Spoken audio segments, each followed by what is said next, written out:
Today on Sekulow, social media doesn't want you to hear what we're going to be talking about.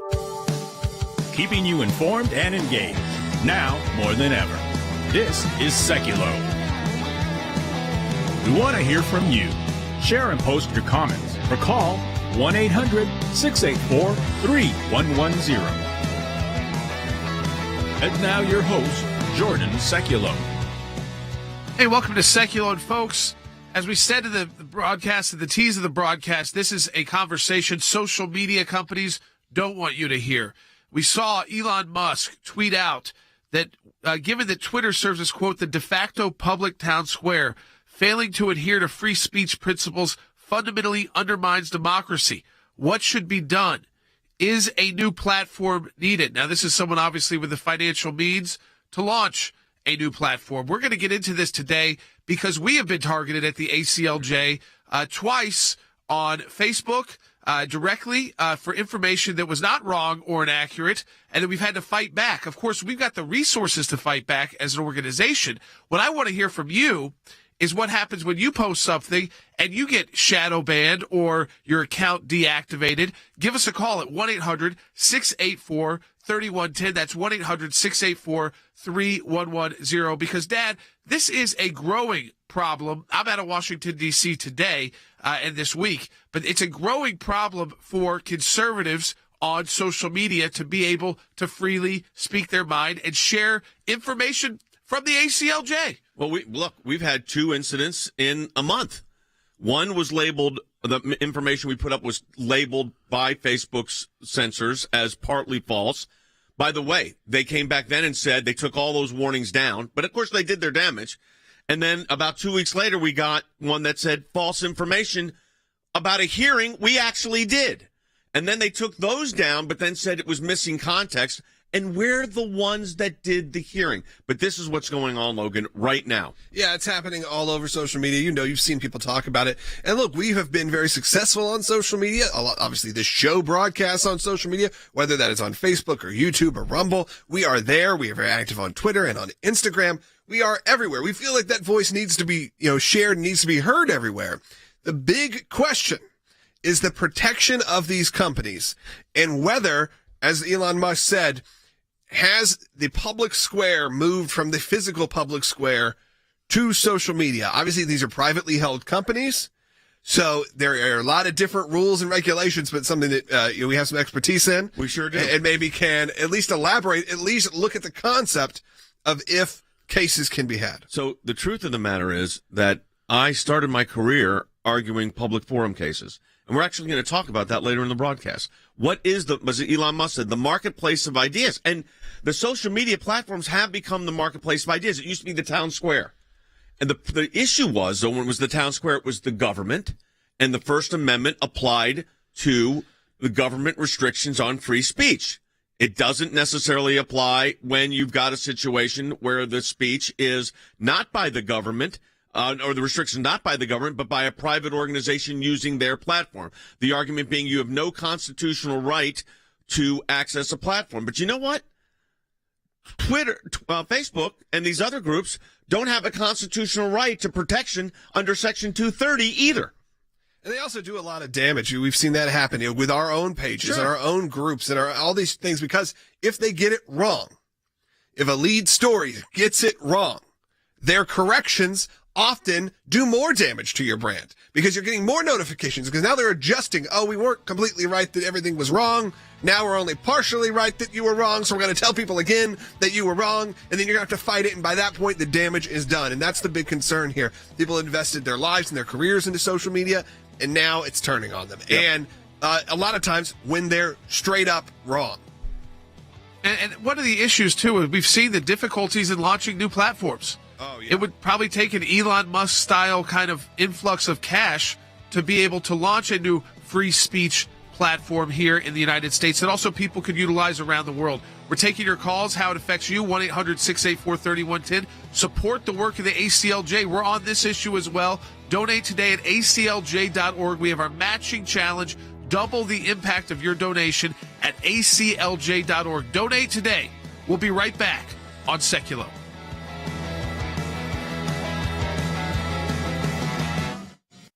Censorship, cancel culture, public shaming, and the increasingly blurry lines between government, media, and these big tech platforms have unfortunately become part of American life. When people try to type my name into the search box on Instagram or the Discover box, my account does not show up. I'm also getting a lot of reports from people who are trying to @ me. They're getting a warning that says this account has posted false information. As folks who are center-right had a probably 500 times greater chance of being censored. That's right. You experience that at your network. Yep. People who are right of center see that every day. And if you're a Republican member of Congress, there's about a 90-to-1 ratio of being censored over your Democrats. 45% of working people under the age of 30 were afraid of losing their jobs because, quote, someone misunderstands something you have said or done, takes that out of context, or posts something from your past online, i.e. the kind of social sanction typically described as cancel culture. In the name of diversity, they have completely sacrificed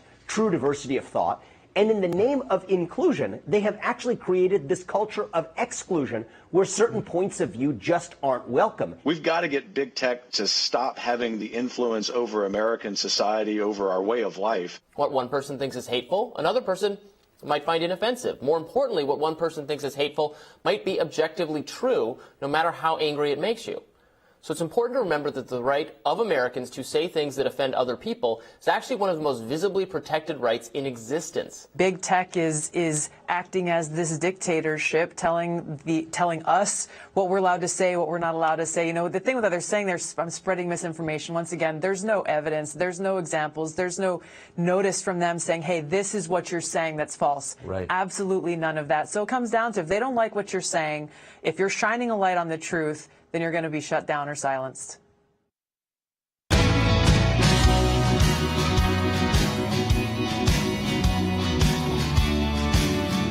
this is what is so unique about this debate on social media and the need for basically a new public forum, because online, whether you like it or not, is becoming the world, and social media is becoming a world that is the new public forum in America where you share your views. And while some companies that have created these platforms may not like that. I mean, when you look at a platform like Twitter, that's the entire point, is to be able to share views. And the idea that should we be in a country that maximizes free speech, that maximizes the freedom to speak openly, to have disagreements. And again, that does not include criminal activity. That's not covered under First Amendment protections. So these companies can no longer hide behind the idea that they're policing speech. I mean, the first time this happened to us on social media that we know about, I would say that we know about because it was done publicly, was when we shared basically a Fox News story about the Durham report update.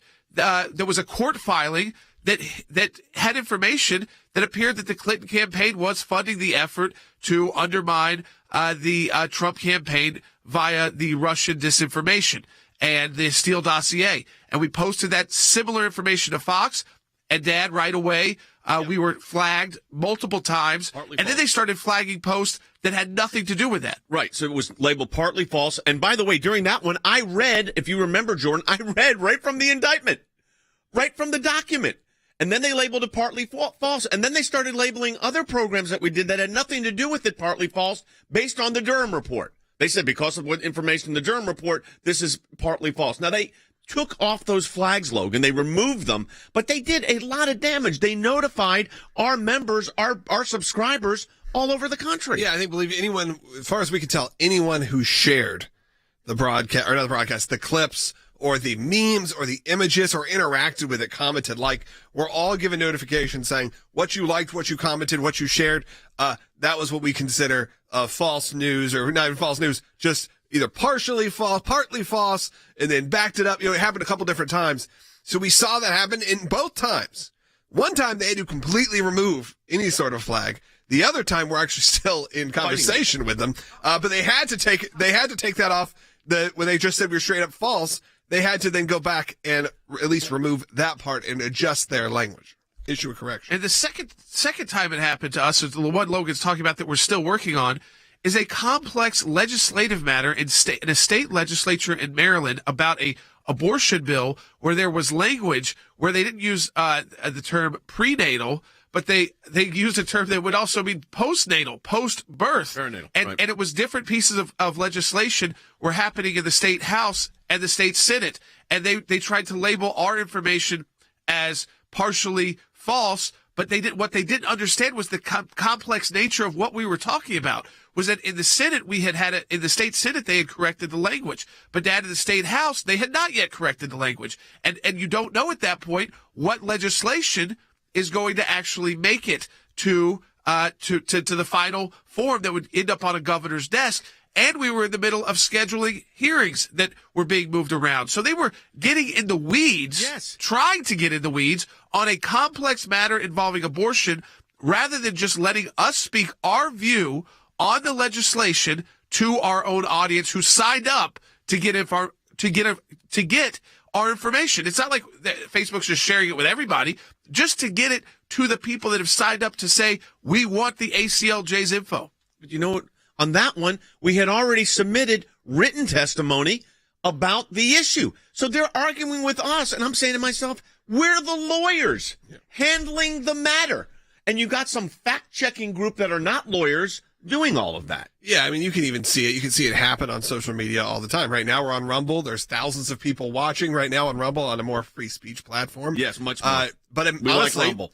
A smaller audience, in theory. Like the amount of people that are actually on Rumble compared to how many people are on Facebook that interact with your posts. I know. However, they have outpaced the Facebook broadcast now for a good couple weeks because like twice. Thanks to Rumble for obviously, they've been sharing the show and they've been talking about it, but it shows that the percentages are way off in terms of what people get to see, what they don't get to see, what's pushed into their feed, and what they consider, again, like we said, censorship as we move forward in a new world where Jordan is right.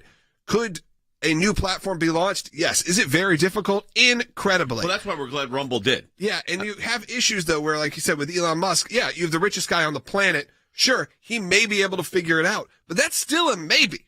Yeah. Because you have people. But I do want to say this about Rumble, though, because they have been a great home for us over these last several, I guess we've been doing this, for about a month now. And we encourage people to go to Rumble. In fact, we got a call coming in on that. Let's take Jennifer's call out of Oklahoma. Yep, I think Jennifer is in, Oklahoma on line 1. You're on the air. Hi. I was going to offer to be the brains of a new social media platform that respects our First Amendment rights. Yeah, I mean, I think a lot of people would love there to be another outlet and another option Rumble, I think, is doing that. I mean, for Rumble, for video, Rumble is like we consider the YouTube for free speech, whether you like the speech or not. And that's maybe the thought process moving into a new, I think what Elon was saying was something more Twitter-like, but it can't also be echo chambers. I think that's a concern too. Because if you start doing that, then there's no discussion, nothing happens.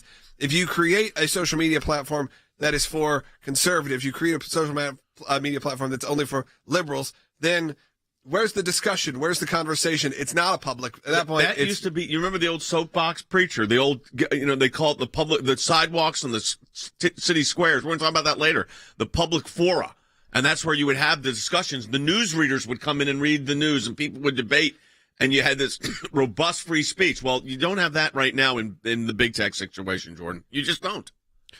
No, you don't. You don't have a place where you can openly go and know that what you post, again, that's not criminal in nature, that's not illegal in nature, won't flag your account, and then also deplatform you, whether it's a shadow ban that we've talked about, where you're just not, your message is not being delivered, or whether you're put in Twitter jail or Facebook jail for a number of days because you happen to share an opinion that their fact checker doesn't even understand. Why are they getting into the weeds of deciding what is right and wrong? Not illegal and legal. Okay, but what is right and wrong when it comes to content and the viewpoint that you have and what information? Remember, on all of these platforms, and Logan, I think it's important to point out a number of times, just again and again, that people who signed up, the millions of people who are on the ACLJ and Sekulow Facebook pages, signed up on their own to get that information.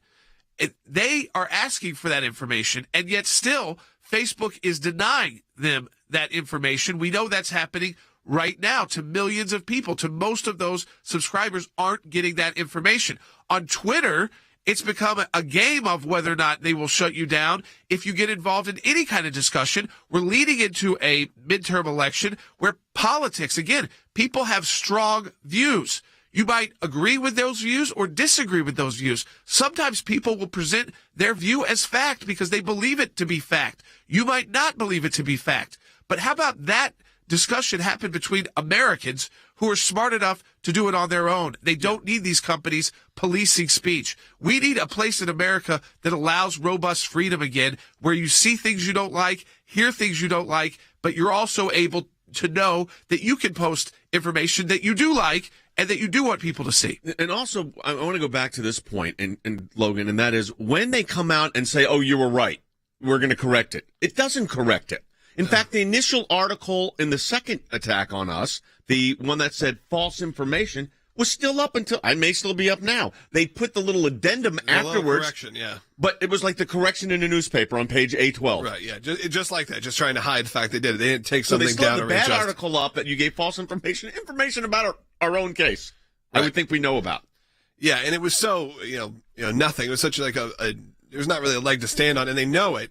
But these companies, they've been hired to do this independently from the big social media platforms, and a lot of times they get it wrong. And when they get it wrong, there is a process to challenge it. We do it each and every time to varying results, but always to at least them downgrading it. The problem is they then sometimes will then just send out another alert to you saying stuff you've shared contains, partially or partly false information or was missing context. We had that as well. But they didn't say, we are backing this down because of this. You just get another alert to your phone, again, creating irreparable damage to your brand. Oh, yeah. I mean, it's ridiculous. Let me just say this, too. For a legal group to put in all of that context we're talking about legislation that could be hundreds of pages long. Their fact checkers couldn't even do it. They wouldn't even be able to read or understand the language we use as attorneys. So it's a joke. It's obviously a partisan attack because we're pro-life. And it happens to be that we're supporting changes to legislation that would be pro-life and anti-abortion on demand at any time. So there's no way they could actually fact check the actual legislation or the proposals that we're making to change it. They would not be able to put that much context together. You couldn't even do that in 1 hour of a broadcast. That's the work our attorneys do behind the scenes. So again, support our work. We're not backing down, and we're taking this head on. We're not afraid to call out Facebook. We're not afraid to call them out by name. Support the work of the ACLJ. Double your impact, your donation. We're in a matching challenge month. We're a little bit behind. We need your support at ACLJ. Donate today. ACLJ.org. Double the impact, your donation. That's ACLJ.org. We'll be right back. Because of the support of every member of the ACLJ, one of the practice areas that we've been able to develop is Freedom of Information Act requests, or FOIA requests. It's thousands of pages of paper, and in those thousands of pages of paper, you usually find a nugget. The goal here is to gather the puzzle pieces. Sometimes you don't know which ones will be important until they become important. Government agencies acting out of control. We have exposed that in our FOIA litigation, and we do that every day that we bring these cases. It is your statutory right as an American citizen to have access to documents that reveal how the government is functioning, how your government is functioning. Do you remember the Iran deal? There was a video about what took place on that deal, and it was edited. And the edit took out the key part of what was going on. State Department, White House, editing videos to keep it from the American public. How do we know? Because our FOIA litigation got that document. We took it to the IRS. No one ever does that. And because of it, it's a very weak government agency that used to be the scary government agency. What the IRS was doing was violating the Constitution and statutory law.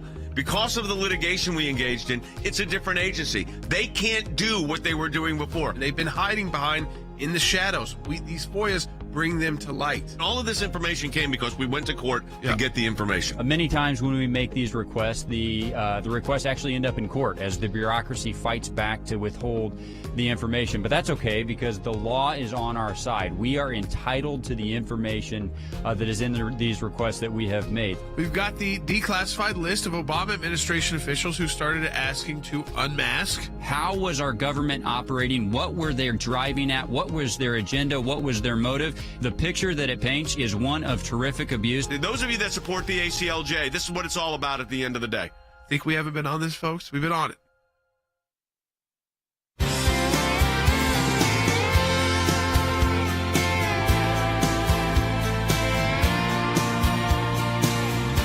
All right, welcome back to Sekulow. We're going to get back into the social media discussion, bring in some more of our experts in the second half hour of the broadcast. Now, I'm in Washington, D.C. You're going to see me a lot more back in Washington, D.C. as things begin to reopen. I was here last month, and we're planning some new efforts that actually tie right into this segment of the broadcast, because we're expanding the work we do diplomatically with representatives from countries directly. So not just working on the international stage, but actually working with diplomats. I'll talk about that in a moment, what we're working on in Washington, D.C., and a new program that we're going to be doing in Washington, D.C. But again, we've been showing you how we've been able to maintain our presence at the United Nations. Our European Center for Law and Justice is a recognized NGO at the UN, and we've been participating in giving these oral interventions on countries of where there is concern for religious persecution and religious liberty. One of those I just did was on Nigeria. And I want you to watch this. This is officially played before the UN Human Rights Council. It's not just a video we put out. It's a video they put out that we participated. Take a listen or watch. I give the floor to the representative of European Center for Law and Justice. Thank you, Mr. President. Since 2013, the ACLJ has continually brought to this council's attention the genocidal situation Christians face in Nigeria. In the past 12 years, Islamic extremist groups have been responsible for the deaths of approximately 43,000 Christians and the attacks on 17,500 churches. And the violence is ongoing. Christians are targeted, homes are burned to the ground, and children are being abducted at alarming rates. For example, on January 20th of this year, Boko Haram abducted 17 girls after an attack on a village in Borno State. During the attack, Boko Haram also terrorized the villagers by shooting sporadically and then burning down 2 churches and 2 homes. And we must not forget Leah Sheribu, a Christian schoolgirl who was kidnapped in February of 2018 and who remains a captive of Boko Haram still today, simply because she has refused to abandon her Christian faith. Action must be taken to prevent further harm to thousands of more innocent Nigerians at the hands of terrorist groups. Christians should be able to peacefully live out their faith and attend religious services without the fear that they will be attacked and killed while doing so. The ACLJ calls upon the UN to take the immediate necessary action to stop the violence and rescue Leah Sheribu, as well as all other Christian hostages. Thank you. I mean, Dad, I would go right to you. Yeah. It speaks to the seriousness of the issues we're handling internationally. You're not kidding. CeCe Howell's on the set with me here, and we were just talking about this while you were giving that testimony. I want everybody to understand that is played before the Human Rights Council, which is not necessarily a friendly organization. But you know what? It's called the Ministry of Presence. You got to be there. Now, what's important is we deal with multiple bodies inside the UN. CeCe and I were talking about a case this morning where we may take it. In fact, a case that you gave an intervention on, which we're going to see in a moment, out of Pakistan, and we may take it to the arbitration panel. Right. So the working group on arbitrary detention would be another UN agency that we would go before to address this issue, that we have a case in Pakistan that we are going to talk a little bit more about. Let's give a little bit of a background on that case, CeCe, before we play the video. All right. So our office in Pakistan, affiliate office in Pakistan, we represent a juvenile when he was arrested, Shahzad Masih. He was 17 years old. He was a janitor at a hospital, and he got into a religious conversation with an older, much more savvy, religiously savvy Muslim. Ended up stating that he had heard a friend of his father's, who was Muslim, make a blasphemous statement.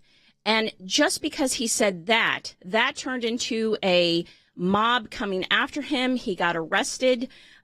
Even when the police, the superintendent of police investigated, he found that he was not guilty of making a blasphemous statement. Yet the prosecutor still went after this young man, and he's been sitting in prison for 5 years. And in the second case in Pakistan, my understanding of the facts are the Supreme Court of Pakistan, these are Islamic countries with Islamic courts, basically, and this was a Christian who had has been missing. She's a 14-year-old girl, right? Yes. 14 years old, Christian girl. She had been contacted 40 times the day before she disappeared by a Muslim neighbor, inappropriate contact, and they don't even know how he got her phone number. Disappeared the very next day. The police will not investigate. Because she's a Christian. Because she is a Christian, and they will not go find this young girl simply because of her faith. Folks, so the European Center for Law and Justice, our affiliate in Strasbourg, has NGO, non-governmental organization status. CeCe Howell made a presentation, just like Jordan did, to the UN Human Rights Council on this case. Take a listen. I give a floor to European Center for Law and Justice. Thank you, Mr. President. Pakistan has been rated the 8th worst place in the world for Christian persecution. The ACLJ's affiliate in Pakistan legally represents many of these Christian victims, and there are 2 current cases that require this council's immediate attention. The first case involves a false blasphemy accusation. Shahzad Masih has been in prison for almost 5 years, despite the fact that the superintendent of the police even testified that he is not guilty of any crime. Yet Shahzad, a juvenile when arrested, remains in prison, and if convicted, this completely innocent young Christian man will be sentenced to death. The second case also involves a young Christian who has been deprived of justice. MJ was only 14 years old when she tragically disappeared. Although her parents turned over evidence of their 45-year-old Muslim neighbor inappropriately contacting their daughter over 40 times right before her disappearance, the police refused to investigate, and the child disappearance alert system refuses to send out any alert. Even worse, the Supreme Court recently declined to order the police to find her unless the parents tell them her location. Such a ludicrous statement by the highest court is an absolute mockery of justice. Meanwhile, this innocent young girl remains missing, and her parents don't even know if their daughter is still alive. Pakistan cannot allow these types of cases to continue without justice. It must be reminded of its obligations to protect all its citizens, including its minorities, and especially innocent children. Thank you. Jordan, we're about to, you're going to make a little bit of an announcement here of what we're doing in Washington to increase our influence and impact. Yeah, so we brought in new members of our team, and we are going to be launching an ACLJ, really diplomat training program for foreign diplomats based in Washington, D.C. It's going to start off with basically walking through the Constitution and the different branches of our government, the legislative branch, the executive branch, the judicial branch, and the inner workings there, but also what topics that are focused on for these diplomats specifically. We're going to launch this program next month, and this will be continuous at the ACLJ. We'll also be bringing in later on, some of our more high-profile members of the ACLJ team for these diplomats, like former Secretary of State Mike Pompeo, like former Acting Director of National Intelligence and Ambassador to Germany, Rick Grenell. So we're going to be using the expertise we have at the ACLJ to develop relationships with the diplomats based here in Washington, D.C., so that, again, we are expanding our work. We're going to be training them in kind of American politics and civics 101. But the cool thing about it is that we'll be developing the relationship. So when an issue arises where we need their assistance or we need to build a coalition of countries to come together on one of the topics that either CeCe or I just talked about at the UN, we can do it because we're going to have better direct staff level contact. So we're expanding that work here in Washington, D.C., and it is something we're able to do because of your financial support of the American Center for Law and Justice. Being able to expand our work, expand our team, expand the offerings that we're making to the diplomats based here, all because of you and inside of our ACLJ D.C. headquarters. Support the work of the ACLJ financially. We've got a matching challenge. We're almost at the end of a month. We are behind in our matching challenge, so we need your financial support. Donate today, aclj.org. Here's what I want to say to our ACLJ members, or for those of you that enjoy watching this broadcast. Whether it is going after the deep state, whether it is litigation that we're engaged in, whether it is defending the persecuted church and getting individuals out of prison because of their faith in other countries, whether it's training lawyers to fight for religious liberty, not just here in the United States, but around the globe, whether it is producing a daily, 5 days a week, 1-hour live television and radio broadcast heard on thousands of radio stations, on TV platforms, on social media platforms. Your support of the ACLJ enables us to do all of this. We want to encourage you to support the work of the ACLJ, and when you do that, you're supporting our production teams, our videos, whether it's that kind of production and other things that we are working on. The ACLJ is front and center on this. We're in a matching challenge campaign. Any amount you donate, we get a matching gift for. Go to ACLJ.org. Keeping you informed and engaged, now more than ever. This is Sekulow. And now your host, Jordan Sekulow.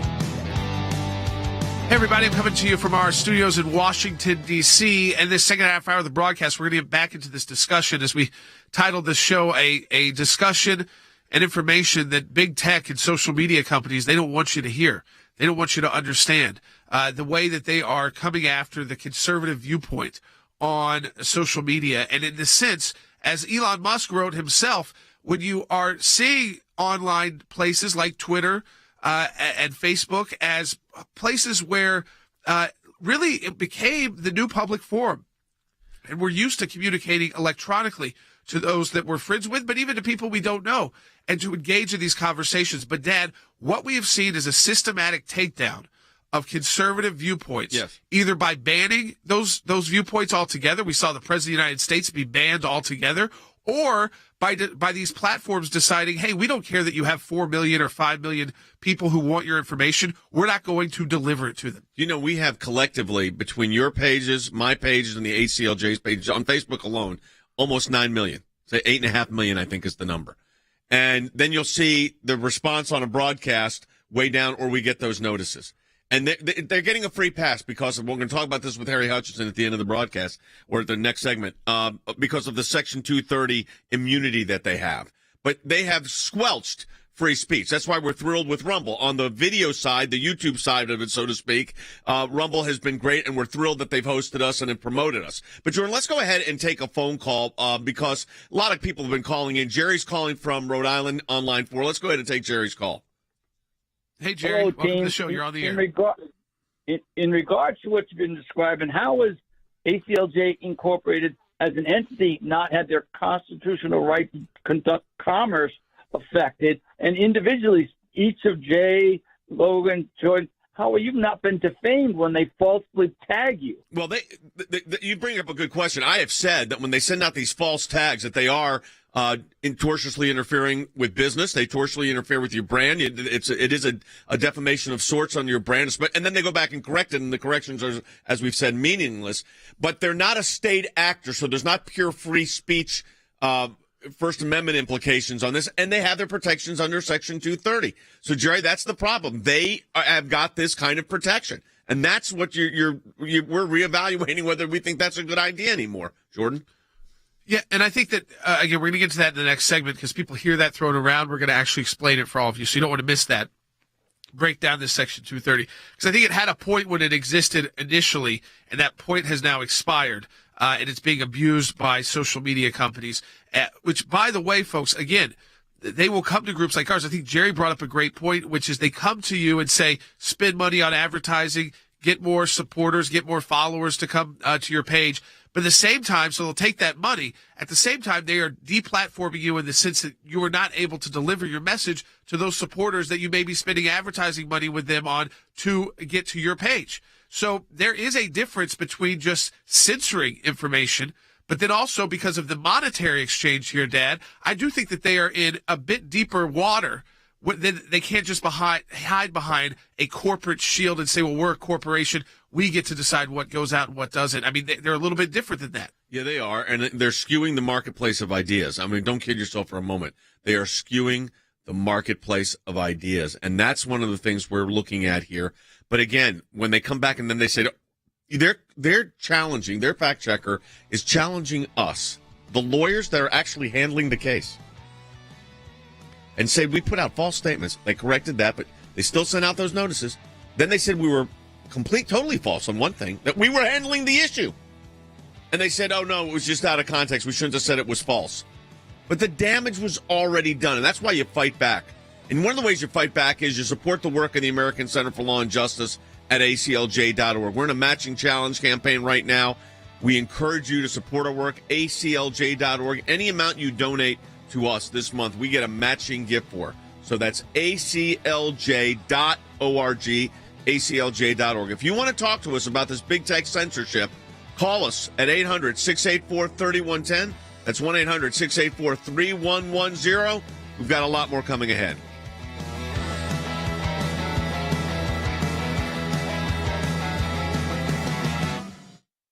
When we see something, when we hear something, when we're concerned about an issue, we don't just talk about it. We do something about it. And that goes to our Government Accountability Project. The things that are important are knowing where to look and who to look at. What we're trying to do is get information that we, the people, are entitled to. We sort of call them puzzle pieces because we don't know which ones we're going to need in the long run. But you gather all the puzzle pieces together, and then you start to put them together to uncover the truth, really. The Freedom of Information Act, that's a statute that allows us to get information from the government. Starts with a letter from our offices in Washington to these agencies.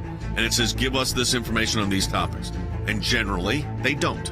And then we go to court. We go through a series of lengthy negotiations back and forth about what they'll give or what they won't give. We may get tons of information that's redacted, and we have to then go back and say, you redacted too much. We can't really find out what you're giving us because it makes no sense. So it goes through a process of litigation. That is how you get information, and that office is going to be more active now more than ever. The ACLJ has been extremely active in vigorously seeking to hold these bureaucrats accountable. We have filed hundreds of FOIA requests. We have received over 20,000 pages of documents in our litigation. How was our government operating? What were they driving at? What was their agenda? What was their motive? And I will tell you, I mean, sometimes the picture that it paints is one of terrific abuse. You're finding a nugget in a gold mine. Occasionally you'll come up with something that is really a bombshell, but you have to persist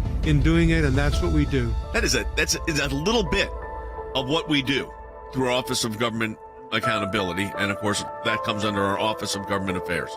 So your support of the ACLJ supports all of that.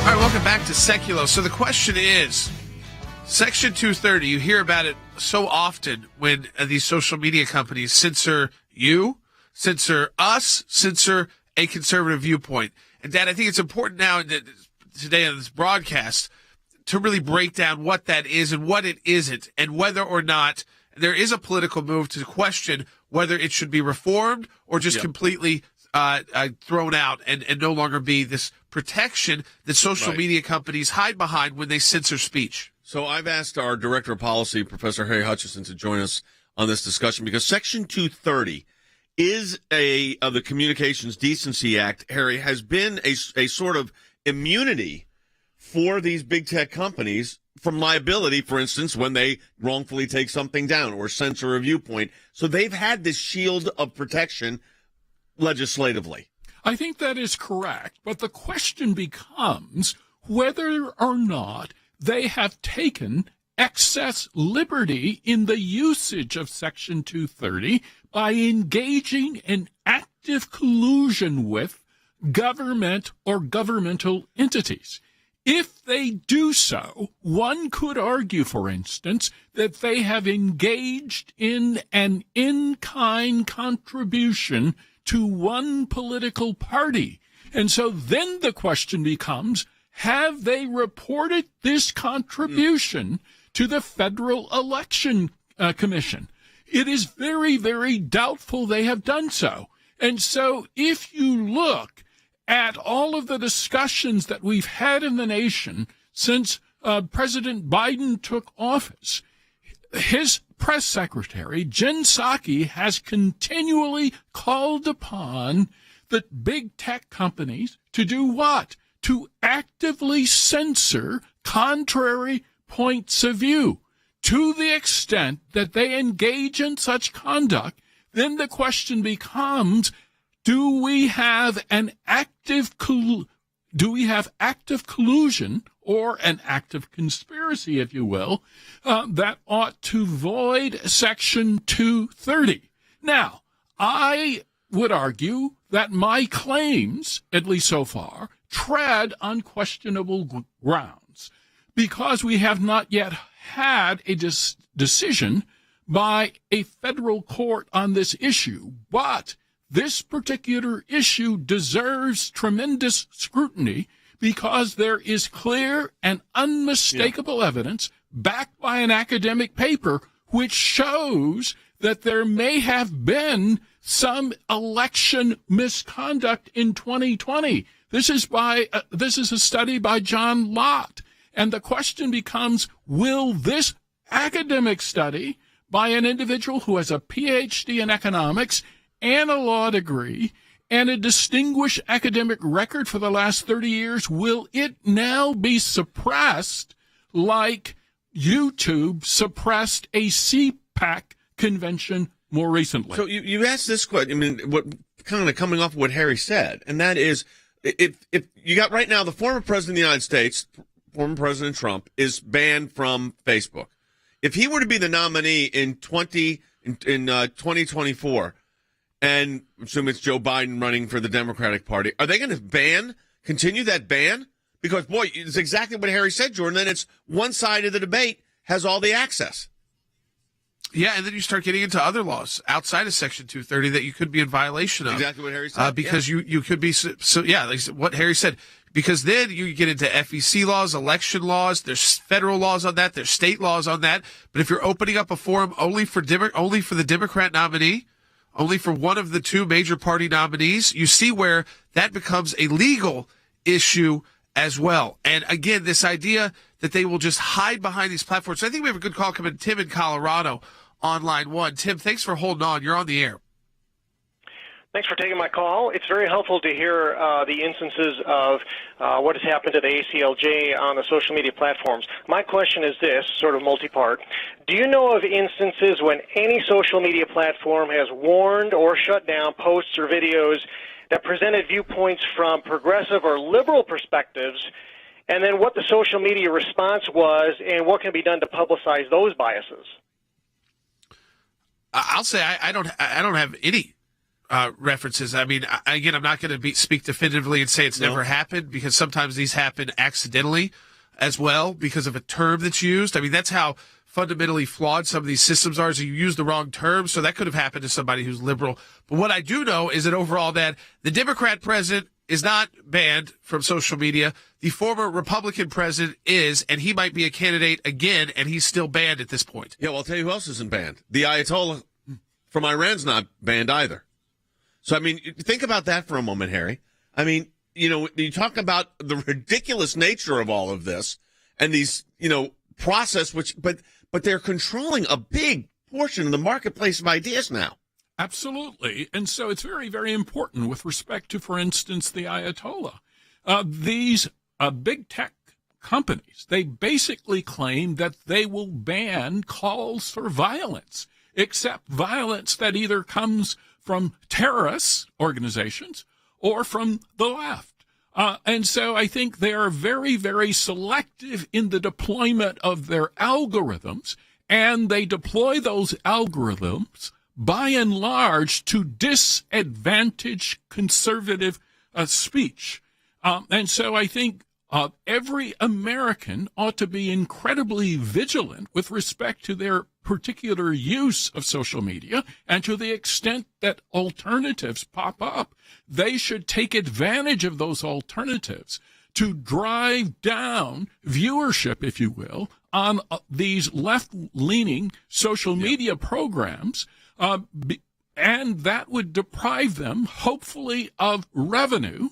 And perhaps in the future, we will see new alternatives emerge.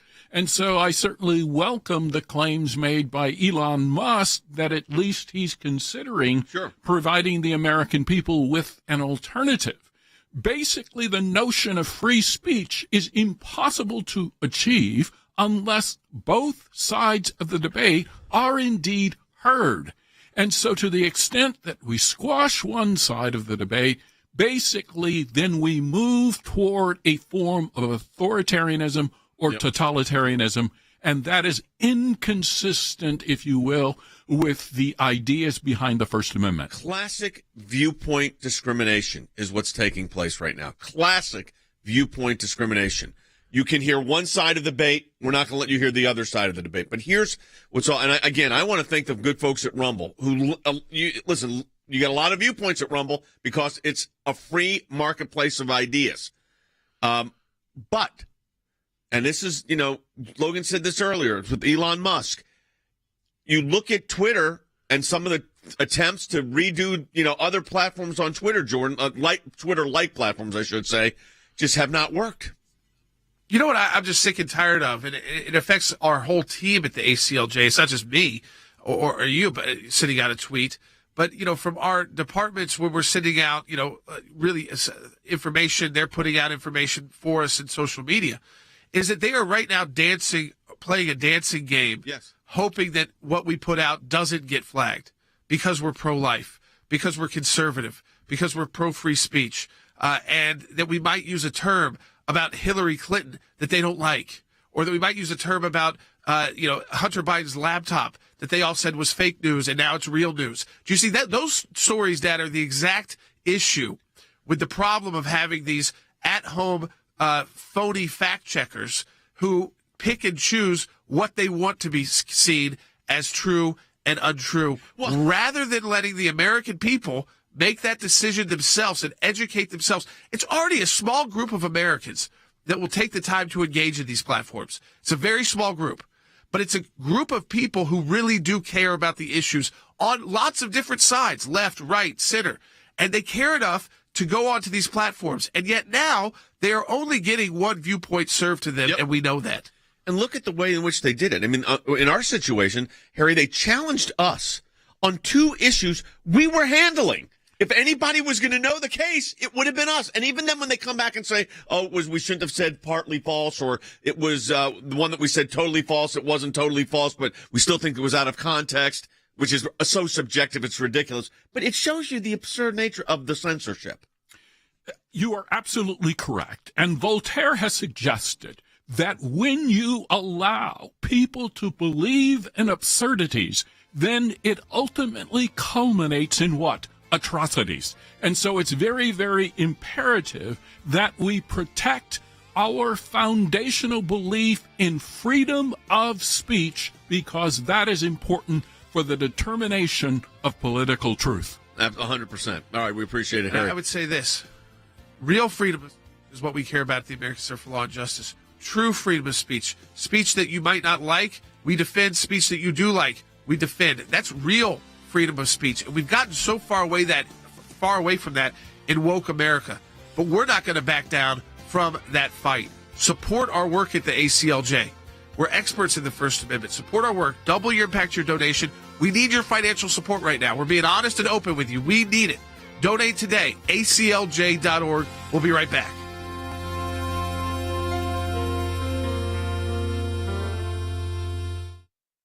Censorship, cancel culture, public shaming, and the increasingly blurry lines between government, media, and these big tech platforms have unfortunately become part of American life. When people try to type my name into the search box on Instagram or the Discover box, my account does not show up. I'm also getting a lot of reports from people who are trying to @ me. They're getting a warning that says this account has posted false information. As folks who are center-right had a probably 500 times greater chance of being censored. That's right. You experience that at your network. Yep. People who are right of center see that every day. And if you're a Republican member of Congress, there's about a 90-to-1 ratio of being censored over your Democrats. 45% of working people under the age of 30 were afraid of losing their jobs because, quote, someone misunderstands something you have said or done, takes it out of context, or posts something from your past online, i.e. the kind of social sanction typically described as cancel culture. In the name of diversity, they have completely sacrificed true diversity of thought. And in the name of inclusion, they have actually created this culture of exclusion where certain points of view just aren't welcome. We've got to get big tech to stop having the influence over American society, over our way of life. What one person thinks is hateful, another person might find inoffensive. More importantly, what one person thinks is hateful might be objectively true, no matter how angry it makes you. So it's important to remember that the right of Americans to say things that offend other people is actually one of the most visibly protected rights in existence. Big tech is acting as this dictatorship, telling us what we're allowed to say, what we're not allowed to say. You know, the thing that they're saying, I'm spreading misinformation. Once again, there's no evidence, there's no examples, there's no notice from them saying, hey, this is what you're saying that's false. Right. Absolutely none of that. So it comes down to, if they don't like what you're saying, if you're shining a light on the truth, then you're going to be shut down or silenced. I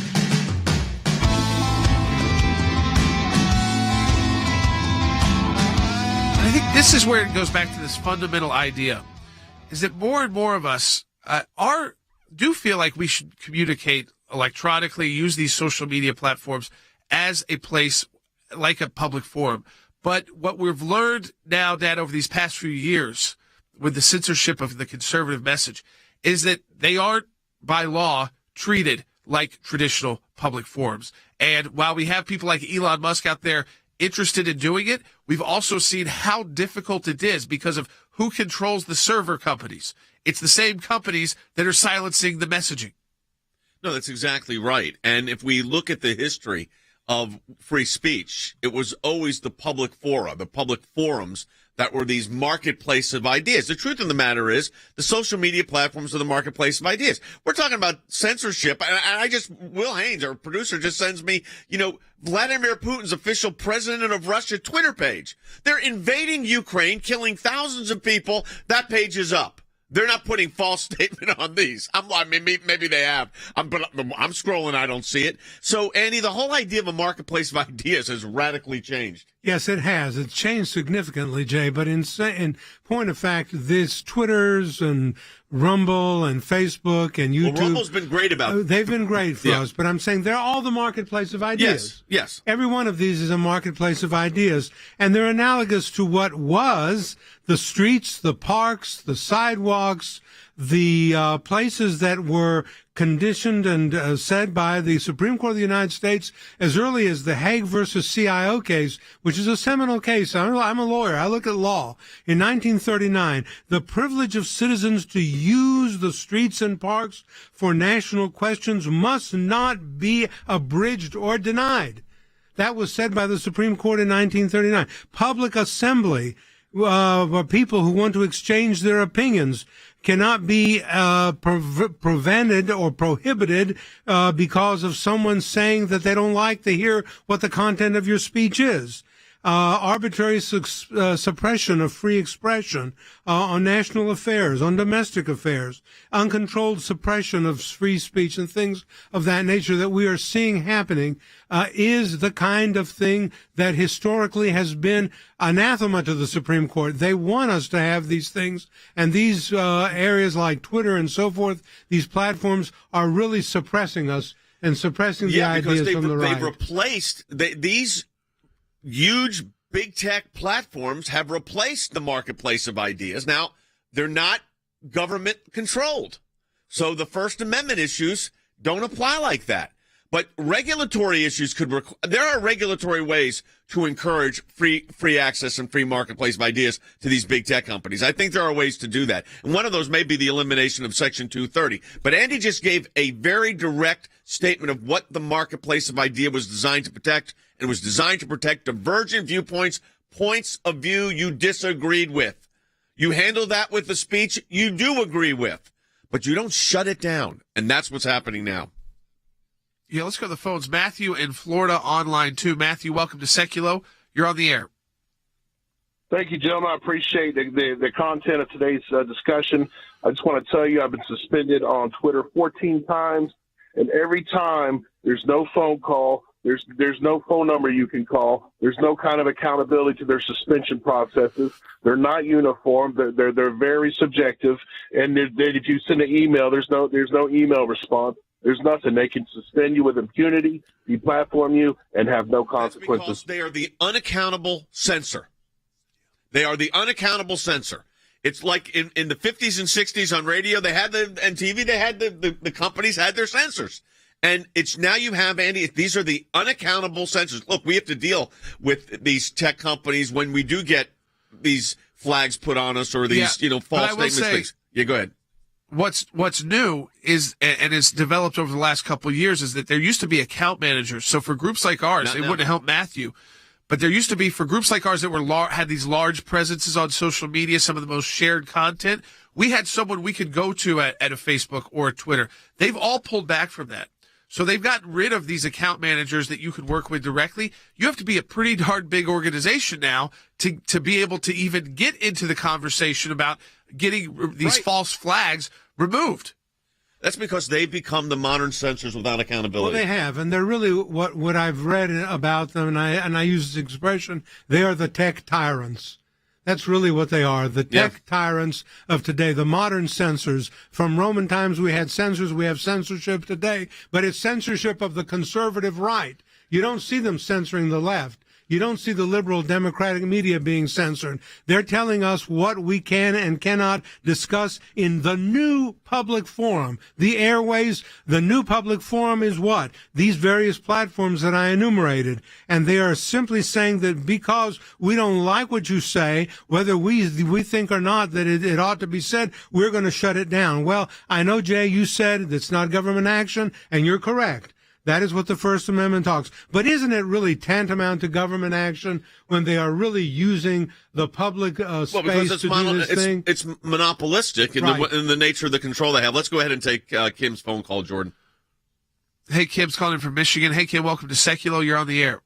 Hi, thank you. Hi, I did mention I am an attorney, and my background is in journalism, mostly academic. But I've always looked up to Jay Sekulow. Thank you. I think your dog does too. I hear your dog barking, but go ahead. That's all right. She went to the other room. Uh-huh. But I do want to say I've been watching this for a year. It's been concerning me and really bothering me. I think they are intentionally stepping into the shoes of the government.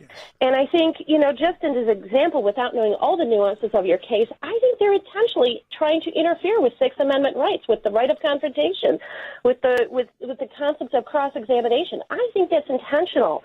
So I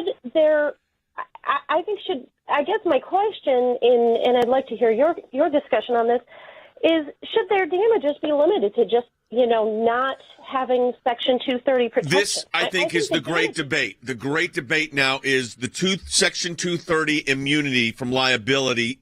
Does that need to go in? The tech companies want that in there, Andy, because that's their shield. Yes, that's the protection. They go and say, well, we've got a statutory protection against that, and that's our shield. But Kim, your analysis is perfectly right, and I think it's intentional. There's no doubt about it. They are stepping into the shoes of what used to be the government and what the Supreme Court of the United States, as I said, as early as Hague versus CIO in 1939, said cannot be done. And that is the suppression of free ideas in the public square, in the public marketplace. Now, the social media platforms. That's what they have become and developed into.